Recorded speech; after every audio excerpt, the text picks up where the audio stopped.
Good afternoon and welcome to the Midday News. Here's what we have in the bulletin. More questions about who will be Dr. Nigel Clarke's successor. Fatalities from road crashes in St. Elizabeth trending downwards. And later in sports, Portmore United and Mount Pleasant FC in standoff over coach. Thank you for joining us. I'm Shane Masters and here are the details. More questions this afternoon about who will be Dr. Nigel Clarke's successor and when the person will be named. The concerns come amid growing uncertainty in some quarters about who will direct the country's economic affairs as finance minister come the start of November. The details in this report. The parliamentary opposition is agitating for Dr. Nigel Clarke's successor to be named. Dr. Clarke will leave the post of finance minister at the end of October and take up the role as Deputy Managing Director at the International Monetary Fund, the IMF. Opposition spokesman on finance, Julian Robinson, says with sittings of the House of Representatives set to resume shortly, it is important for the government to remove the uncertainty surrounding Dr. Clarke's last day in office. Why? Because, for example, when Parliament resumes, which I think is going to be in 2 weeks, we expect that there's going to be a supplementary budget put on the table to deal with the expenditures which have arisen as a result of Hurricane Beryl. I don't know at this stage whether it is the current minister who will shepherd that through or whether the new person will. Last week when the Prime Minister made the announcement, he said he already had somebody in mind. Now we're gone 8 days after the announcement and we haven't heard anything about who is going to replace Dr. Clarke as the minister. So it is a concern. We know he starts the job on October 31st, but we don't know when he leaves this one. Mr. Robinson, who was speaking on the morning agenda on Power 106, declined to give support to any individual to succeed Dr. Clarke. Whoever comes in has no honeymoon, has to hit the ground running, would need to have an understanding, have a brief on these issues, and can, as you come in from day one, deal with it. But it's not for us to determine whether it's person X or person Y. That's the Prime Minister to determine. Prime Minister Andrew Holness last week indicated that the government has identified a successor. However, that person has not been named. The Prime Minister also assured the Jamaicans that the country's sound fiscal policies will continue after Dr. Clarke leaves the post. One man is dead following a fiery crash along the Runaway Bay Main Road in St. Ann. He has been identified as Daniel McFarlane of a Rio Bueno Trelawney address. Mr. McFarlane was driving a white Mark X motor car. It's understood that about 4 Tuesday morning, McFarlane was speeding along the roadway in an easterly direction when the vehicle crashed into the rear of a black Toyota Crown motor car, which was traveling in the same direction. Upon impact, both drivers lost control of the vehicles, and the white Mark X came to rest on the road embankment. The car then burst into flames, and McFarlane, who was trapped in the vehicle, died in the fire. Fatalities from road crashes in St. Elizabeth are trending downwards. Commanding officer for the parish, Superintendent Coolidge Mento, says the reduction is due to increased patrols by officers in the parish. Last year, this time, we had 23 fatal crashes resulting in 25 fatalities. This year, there are 18 fatal crashes resulting in 20 fatalities. There's still too many. We're talking about numbers here, but they're actual lives, people's lives we're talking. And so we continue these coordinated operations across the parish. So far, I've issued over 20,000 tickets since the start of this year, compared to just about 7,000 last year this time. And so we are doing enforcement. We still have persons who are using our roadway carelessly, and so the enforcement will continue. I don't have the data now in terms of number of motorbikes seized, but we continue to pay attention to them and to seize the vehicles, to include motorbikes that are operating on the road. A number of them are on the roads, unlicensed, uninsured. As for traffic congestion due to the resumption of schools, that too will be addressed. It is important to note too that for Santa Cruz, we would have implemented a beat patrol. And so we do have the beat. We have a quick response team in Santa Cruz, we have our domestic patrol, and we have what they call the OST, Operational Support Team. But Santa Cruz, because of what it represents, has a beat patrol in this space, along with the quick response. And quick response, just for benefit for your listeners, are the riders on the bike that are in that space. Taxi operators who ply the Grange Hill to Green Island route are expressing fear for their lives due to what they say is a strategy by criminals to rob persons along the thoroughfare when they slow down to maneuver the potholes. Now, the disgruntled taxi operators parked their vehicles along the Glasgow Main Road on Monday, leaving commuters, especially students, stranded on the first day of school. They're demanding that the road which links Hanover and Westmoreland be fixed, as it's long overdue. Oh, yeah. I man, they can't stand up at the road them and just wait till we catch it. We have to slow down. We can't drive through. We have to stop. So we can't get robbed at any time. Minority leader in the Clarendon Municipal Corporation, Cian Barneswell, wants the government to upgrade the road infrastructure across the parish.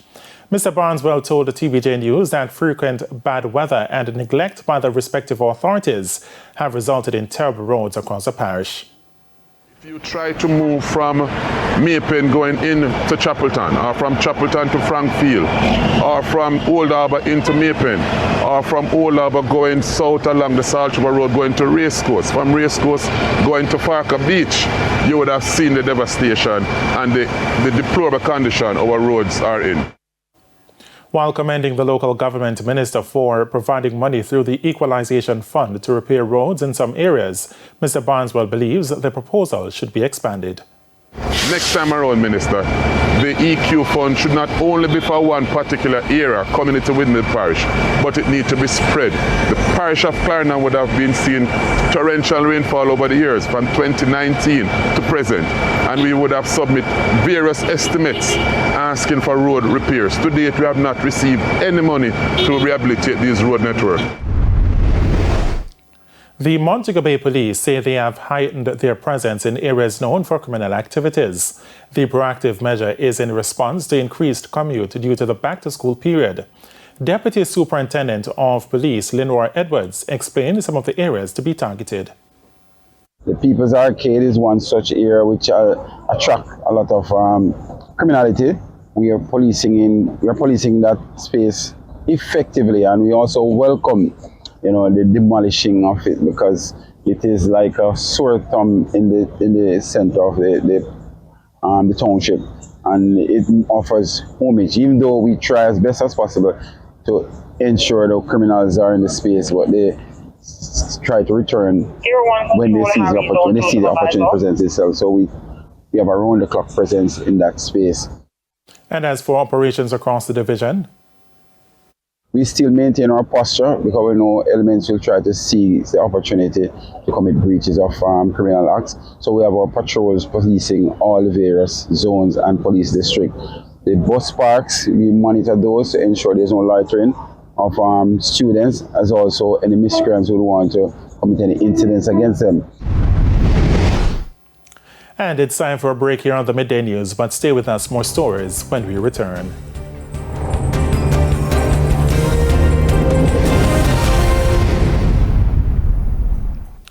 Welcome back to the Midday News.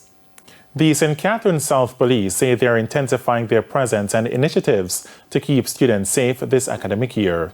At a recent closing ceremony for children with behavioral and other challenges, Territorial Officer Deputy Superintendent Paulette Baker said addressing student behavior at schools will be a key focus. The unit will be in school as well, supporting the teachers, dean of disciplines and so on, to assist in curbing the behaviors of our children and to minimize the violence in school, because that's where the problem is. The violence from our children, the things that they learn in their community, they take it to school and, cause problem there. She says this will also include regular searches of students at schools. DSP Baker adds that there will be increased policing in the business district starting this week to stem robberies that may occur as a result of last-minute back-to-school shopping. Meanwhile, she's urging parents to play their part in ensuring the safety of their own kids, noting that the police will be on the lookout for driver behavior in public passenger vehicles that transport students. Do not leave them unattended. Ensure that they get to school safe and back. Don't send anyone. We would have had experience before where children went missing. And of course, I like this because we want to be proactive. So we engage the schools during the summer holiday when they have their summer school going. And we did a number of presentations in these schools as it relates to stranger danger. Now, DSP Baker says the police will also have traffic simulation exercises to teach students road safety, such as crossing the street. A strong tropical wave currently across the eastern Caribbean Sea is producing a large disorganized area of showers and thunderstorms. This system is expected to move across Jamaica tomorrow and has a medium chance of tropical cyclone development over the next few days. The forecast is for periods of showers and thunderstorms, which may be heavy at times to affect sections of most parishes, especially eastern and south central parishes, beginning early tomorrow through to Thursday afternoon. Strong gusty winds are also expected across Jamaica during this time, especially across southern parishes. Fishers and other marine interests are urged to exercise caution as sea conditions will deteriorate in the vicinity of showers, thunderstorms, and strong gusty winds. And it's now time for the Business Minute. Jamaica Broilers Group is reporting a higher profit of $6.09 billion for its financial year ended April 2024. This is a 42% increase compared to the $4.29 billion profit made in the previous year ended April 2023. This was supported by increased revenue of $92.96 billion. For its 2022-23 financial year, the company posted income of $91.37 billion. Jamaica Broilers says its performance was tempered by higher costs associated with sales and distribution. Further afield, Volkswagen is weighing whether to close factories in Germany for the first time in its 87-year history. This as it moves to cut costs amid rising competition from China's electric vehicle makers. Volkswagen embarked on an $11.1 billion cost-cutting effort late last year. In a statement Monday, the German automaker said it could not rule out plant closures in its home country. Volkswagen's cost-cutting plans will face heavy resistance from labor representatives, which hold almost half the seats on the company's supervisory board. For the Business Minute, I'm Kalisha Williams. Time now for the top regional and international stories. In the region, the Barbados-based Caribbean Climate Outlook Forum CARICOF says cooling temperatures in the equatorial Pacific may result in a progressive transition to La Niña, while near-record warm tropical North Atlantic Ocean temperatures are set to continue. In its outlook for the period September to December, CARICOF said though unpredictable conditions in the atmosphere can present barriers to extreme activity of these three types of seasons, they are unlikely to persist throughout the period. On the international scene, an attempt by inmates to break out of a high-security prison in the capital of the Democratic Republic of the Congo, Kinshasa, has led to the deaths of 129 people. It's understood that 24 prisoners died of bullet wounds after warning shots were fired in the early hours of Monday morning. Most of the others died from suffocation as a result of a crush during the breakout at Makala prison. Despite reports of mass casualties emerging on Monday, the government had initially said only 2 people had died. This is the second largest attempted jailbreak in the country's history. 7 years ago, at least 4,000 inmates escaped from the same prison. And a judge in Venezuela has issued an arrest warrant for Edmundo Gonzalez, the opposition's candidate in the country's recent presidential election. It comes after a request by the Public Prosecutor's Office, which is loyal to President Nicolas Maduro, was declared the winner of July's election. Mr. Maduro was declared the winner by the country's electoral council, which is stacked with government loyalists. But the government has yet to publish any evidence to support its claim of victory, while the opposition says their polling data shows Mr. Gonzalez won easily. And those were the top regional and international stories. I'm Nikinsky Robinson.